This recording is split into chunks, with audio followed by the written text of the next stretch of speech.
Right, finally time for cricket. You've really got to have a bit of a picture of what goes on here, and we're going to just do the upward part of the flight first, which means that we have a ball, if this is ground level, starting about 1.5 meters above ground and flying upwards to some maximum height. And we know that it starts off here, so V initial is 97.2 kilometers per hour, which of course leads us straight into question one, is the conversion.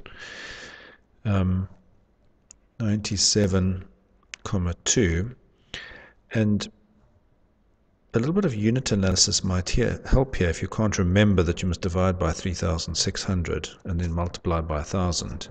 You've got kilometers per hour, that's an H, believe it or not, and you now want the hours to be converted into seconds. Now 1 hour is equal to 3,600 seconds. So you can see that then this is going to cancel, and if we divide by 3,600, you're going to have kilometers per second. But of course, you want meters per second, and so we're going to multiply by 1,000 meters gives us 1 kilometer. And if you cancel these kilometers out, you can see that you're going to end up with meters at the top. Here it is, per second, seconds at the bottom. So this equals 27 meters per second when your calculators go 97.2 times 1,000 divided by 3,600. Of course, if you can just remember to divide by 3.6, that's also fine. Now, let's take up as positive, which is a standard thing that we do. And so now we want the maximum height.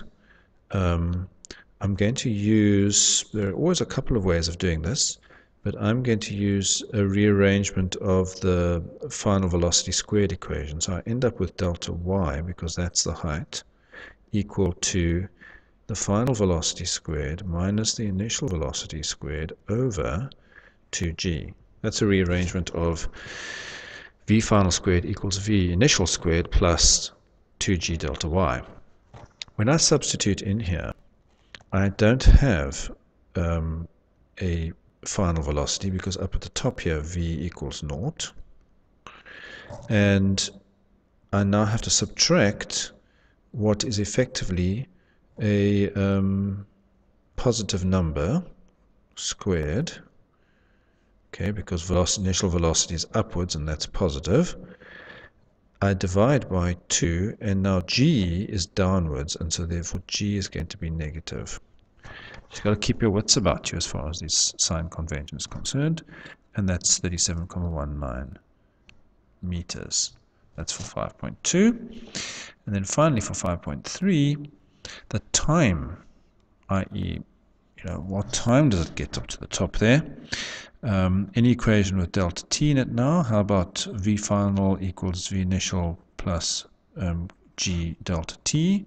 Rearrange that. Delta t is v final minus v initial over g. Again, substitution carefully. It's minus the positive initial velocity of 27 divided by the negative gravitational acceleration downwards, 2.76 seconds. Another alternative here is to work out EP top equals EP bottom. That's an alternative route here, because this is actually, there is conservation of mechanical energy here. Gravity is the only force acting on it, and so therefore mechanical energy is conserved.